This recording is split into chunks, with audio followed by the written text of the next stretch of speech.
Welcome to the Full Steam Ahead podcast, the science, technology, engineering, arts, and music enrichment experience. Hey there, this is Charlie McDermott, the producer of the show, but there would be no show without Ryan Sure. Ryan, how you doing? I'm doing great, Charlie. How are you doing?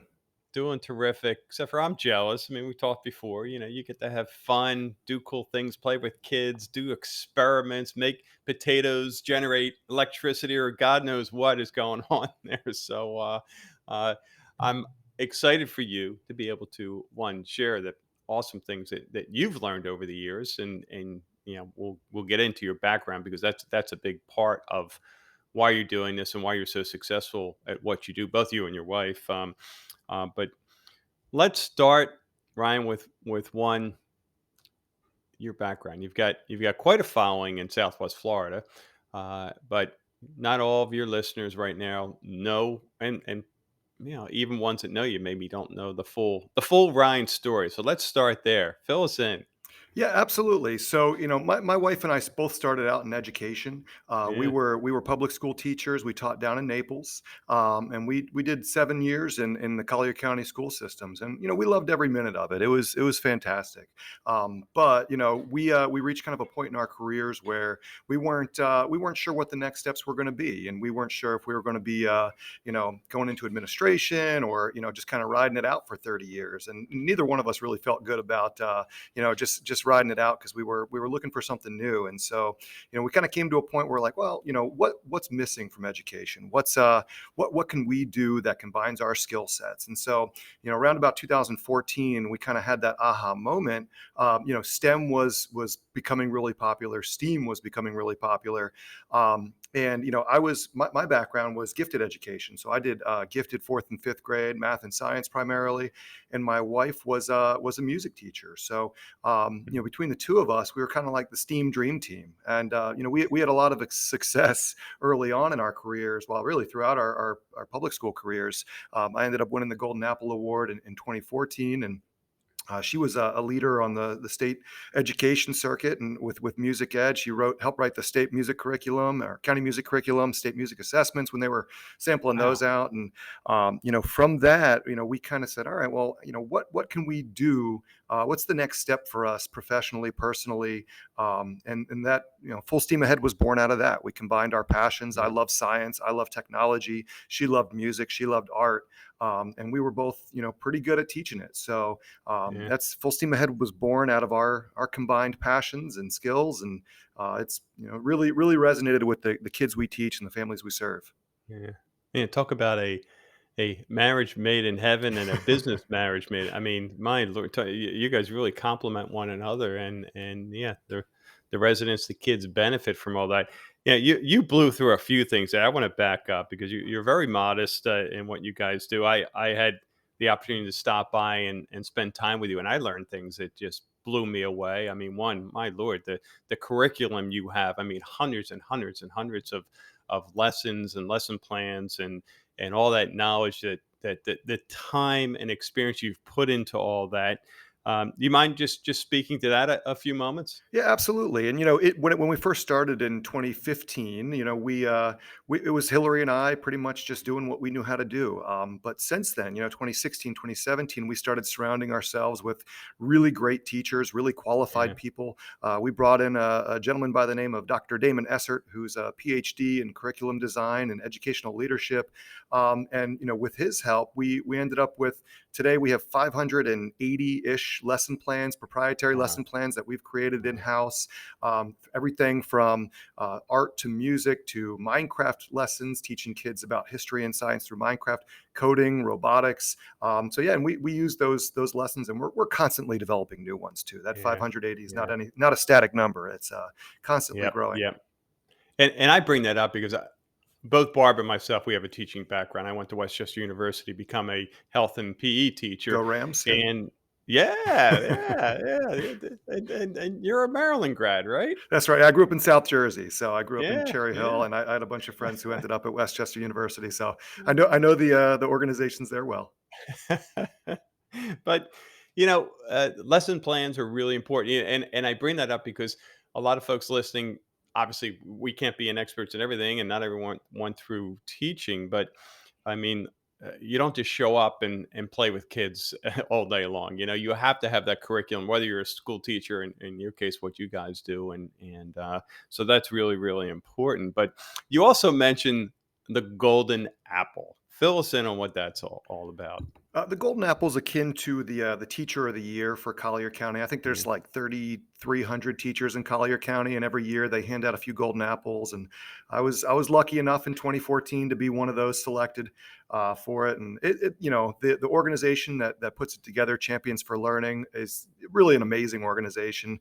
And they've got a panel who goes in and observes teachers, and it's a months long process, and they end up selecting usually five, I think 5 or 6 golden apples for the year.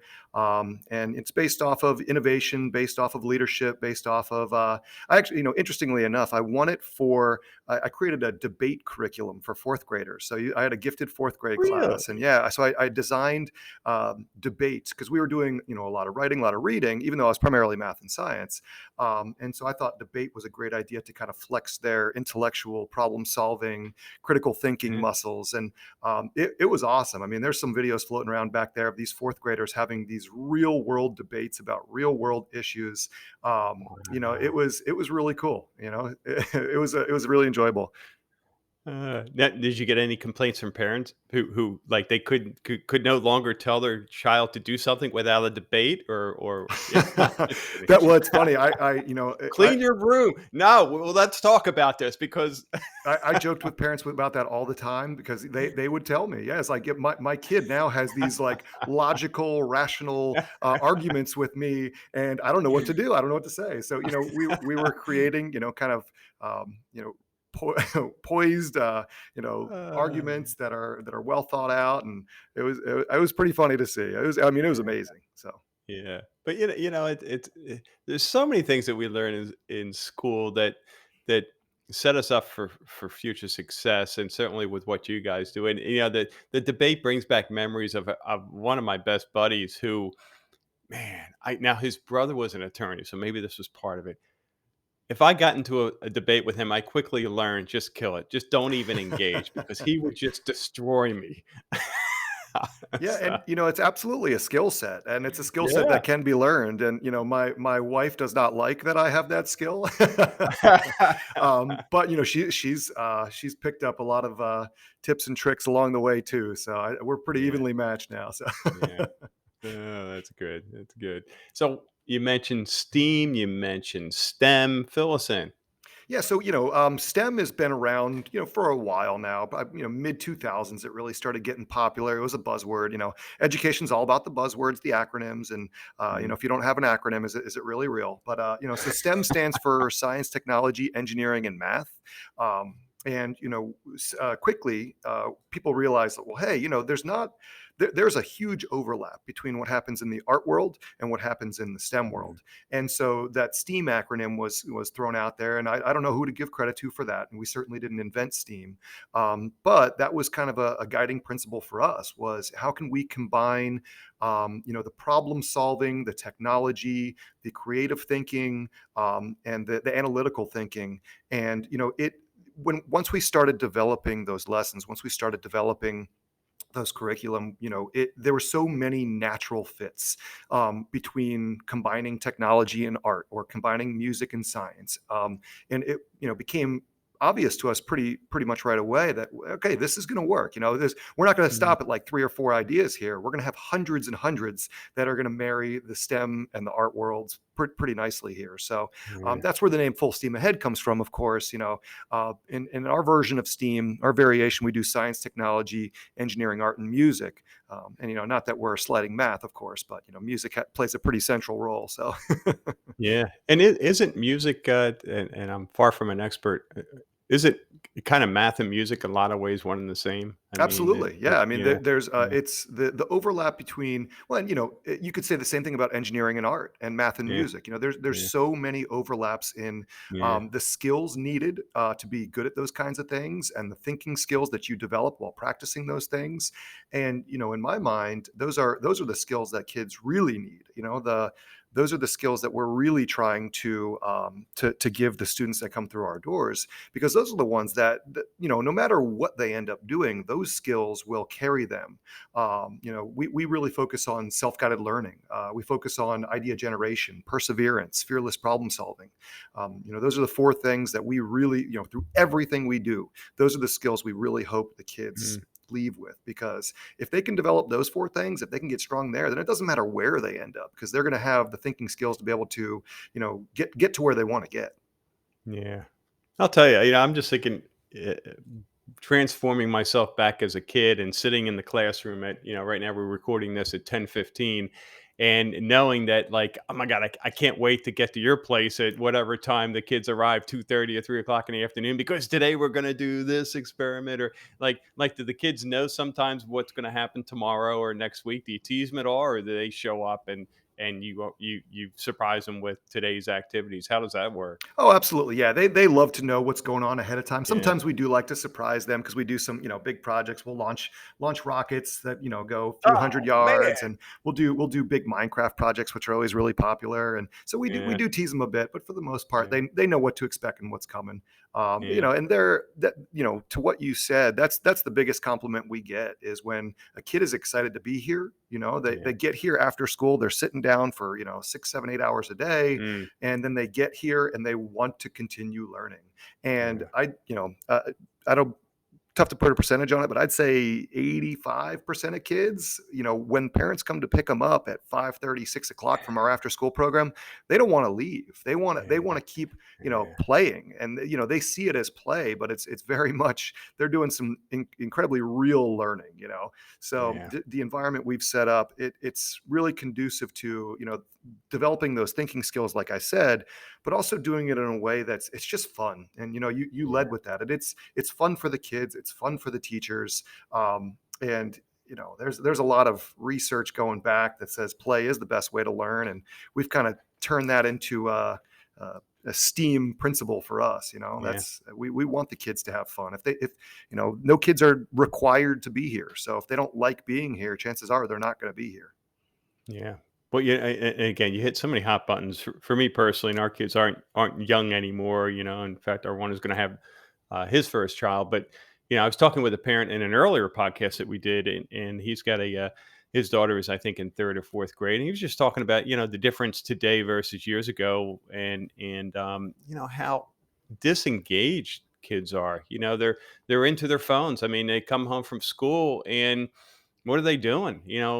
They're on their phones Yeah. and watching TV on their phones, and they're by themselves, and they're far from engaged. They're like a spectator of life. And what I love with what you guys are doing there is you're getting the kids together again. There's that community. They're building friendships, and they're engaged and obviously learning. So yeah, it's like you're bringing the kids back to the environment that we grew up in, when we were kids. And I think that's a very, very good thing. Oh, Yeah, thank you very much. And in a yeah, lot of ways, you want to fight the technology because it can be used for that. And yeah, we don't fight we embrace the technology, of course, but we like you said, we do it in a collaborative way. We do it in a focused, critical thinking way. So we use what the kids love already and just kind of put that spin on it, so it can be a community event as opposed to yeah, an isolation event. yeah. Good stuff. All right, so the big why. Why you've got so much going on? Um, two locations right now, right? That's right. Naples Yep. and yeah, and so, but you're carving out time to do the podcast. What's driving that? A big part of, what makes us successful is just getting the word out there, because, once people hear about us, they tend to be very curious about it. And once the kids get through the door, they don't want to leave. And so, Yeah, the more kids we can impact, the more families we can help, the more lives we can change, the better. And the podcast is a great way to do that. So, it'll yeah, give us a broader reach. We want to be able to, reach out on a bigger stage, and find more families who may be interested in this kind of environment, this kind of learning, because it's really unique, and we're excited to share it with as many people as we possibly can. yeah. And you do the after school program. You do summer camps, right? That's right. Yeah. So we do our primary programs are after school, summer camps, and what we call mini camps. And mini camps are those random days off, during the year. Yeah. We got the Yeah. winter break, the spring break, and then, the teacher in service days and all those kinds of days. So we call those our Yeah. mini camps. And we have, a lot of other opportunities too. We do birthday parties. Oh, fun. We do homeschool programs. In the past we've done weekend programs, and it's all what the people would like to see. So Yeah. we try Yeah. to No help how we doubt. can. So, how about future episodes? What do you have in mind? What are you thinking as we move along here? Yeah, we got some great ideas for upcoming episodes. I want to bring in some of my staff because some of my Yeah. teachers they're really amazing people. They're giving their lives to help kids learn, help kids grow, and so getting a chance to talk to them, we're going to talk about some ideas for kids, for some of our listeners, for parents who have precocious kids who are interested in technology, who Mm. that they're looking for things they can do from home starting today to help their kids kind of develop these skill sets we've talked about. We'll talk about our summer camps in greater detail and what the benefits are. Those are after school programs. Talk about our whole philosophy. Even bring in some parent testimonials. So Love it. Love it. Well, I know you've got a busy, busy day there, Ryan. I really appreciate again you jumping on. It is your show after all, so I appreciate you showing up. And but more importantly, again, congratulations. This is going to be so helpful and a lot of fun. And we'll see you in episode number 2. all right, thank you very much, Charlie. I appreciate it. Thanks for listening to the Full Steam Ahead podcast. To learn more about the Full Steam Ahead experience, go to www.fullsteamaheadfl.com or call 239 689 3602.